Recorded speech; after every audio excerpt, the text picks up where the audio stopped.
नमस्ते दोस्तों, आज मैं आपको एक प्रेरक कहानी सुनाने जा रही हूँ जो आपको जरूर पसंद आएगी। ये कहानी एक ऐसे आदमी की है जिसे छोटी छोटी बातों पर गुस्सा आ जाता था और इसका असर उसके पूरे जीवन पर पड़ता था। तो चलिए शुरुआत करते हैं इस कहानी से। कहानी गुस्सा और पछतावा। आनंद एक ऐसा आदमी था जिसे छोटी छोटी बातों पर गुस्सा आ जाता था। उसका गुस्सा न सिर्फ उसकी दिनचर्या को प्रभावित करता था बल्कि उसके रिश्तों में भी खटास डाल रहा था। एक दिन की बात है, आनंद और कुमुद सुबह सुबह चाय पी रहे थे। कुमुद ने हल्के से कहा, आनंद, तुम हर छोटी बात पर गुस्सा क्यों करते हो? क्या ये सही है कि तुम गुस्से में आकर हर चीज को तोड़ फोड़ देते हो? तुमसे थोड़ा शांति से बात करने की उम्मीद थी। कुमुद का ये शब्द आनंद के दिल को ठेस पहुंची और बोला, तुम क्या जानती हो मेरी परेशानी? तुम्हें क्या समझ में आएगा? गुस्से में आकर उसने अपनी चाय का कप फेंक दिया, जिससे चाय फैल गई। कुमुद बहुत हैरान और दुखी हो गई। वह चुपचाप उठी और चली गई। आनंद को एक पल में एहसास हुआ कि उसने बहुत बड़ी गलती कर दी। घड़ी की टुकड़े, चाय के गिरने के निशान और कुमुद का चुप रहना उसे बहुत खलने लगा। उसे समझ में आया कि उसका गुस्सा उसे कहाँ ले आ रहा था। वह खुद भी अब परेशान था।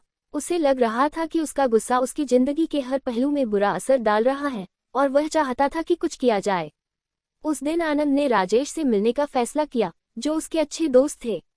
राजेश को देखते ही आनंद ने अपनी परेशानी बताई। उसने कहा, राजेश, मुझे समझ नहीं आ रहा कि मैं बार बार गुस्से में क्यों आ जाता हूँ। कभी कभी तो मुझे खुद भी यह नहीं पता चलता कि मैं क्या कर रहा हूँ। राजेश ने धीरे से जवाब दिया, आनंद, गुस्सा कभी किसी समस्या का समाधान नहीं होता। मैं तुम्हें कुछ उपाय बताता हूँ जिनसे तुम अपनी इस आदत को सुधार सकते हो। राजेश ने उसे बताया कि जब भी गुस्सा आए उसे शांत करने के लिए क्या करना चाहिए। 1. गहरी सांस लेना। जब भी गुस्सा आए सबसे पहले गहरी सांस लो। ये तुम्हारे दिमाग को शांत करता है और गुस्से को दूर करता है। 2. सोचने का समय देना। गुस्से में कुछ बोलने से पहले एक पल के लिए रुक जाओ और सोचो कि जो तुम कह रहे हो क्या वह सही है। इससे तुम्हारी स्थिति को सुधारने में मदद मिलेगी। 3. दूर हट जाना। अगर बहुत गुस्सा आ जाए तो खुद को उस जगह से थोड़ी देर के लिए दूर कर लो। इससे तुम्हें अपने विचारों को इकट्ठा करने का मौका मिलेगा। 4. खुद से बात करना। जब भी तुम गुस्से में आओ खुद से कहो, मैं शांत हो सकता हूँ। यह मानसिक शांति को लाने में मदद करेगा। आनंद ने ये उपाय अपनाने का फैसला किया। शुरुआत में उसे बहुत मुश्किलें आईं, लेकिन धीरे धीरे वह इन उपायों को अपनी आदत बना चुका था। अगले कुछ दिनों में जब कुमुद ने फिर से उसे किसी छोटी बात पर टोक दिया तो आनंद ने गहरी सांस ली और खुद को शांत किया। वह गुस्से में कुछ नहीं बोला, बल्कि उसने कुमुद से कहा, मैं समझता हूँ कुमुद, मुझे लगता है कि मुझे अपनी आदतों को सुधारना चाहिए। कुमुद हैरान थी क्योंकि यह बदलाव आनंद में पहले कभी नहीं दिखा था। आनंद ने अपनी आदतों में बदलाव लाया, गुस्से पर काबू पाया और घर का माहौल अब शांत हो गया था।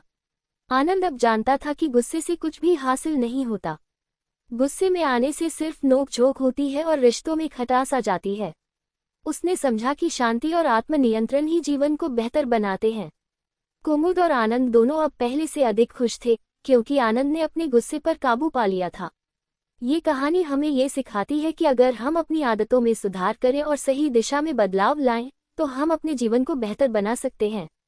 गुस्से पर काबू पाना कोई आसान काम नहीं है, लेकिन अगर हम सच में चाहें तो हम इसे सुधार सकते हैं।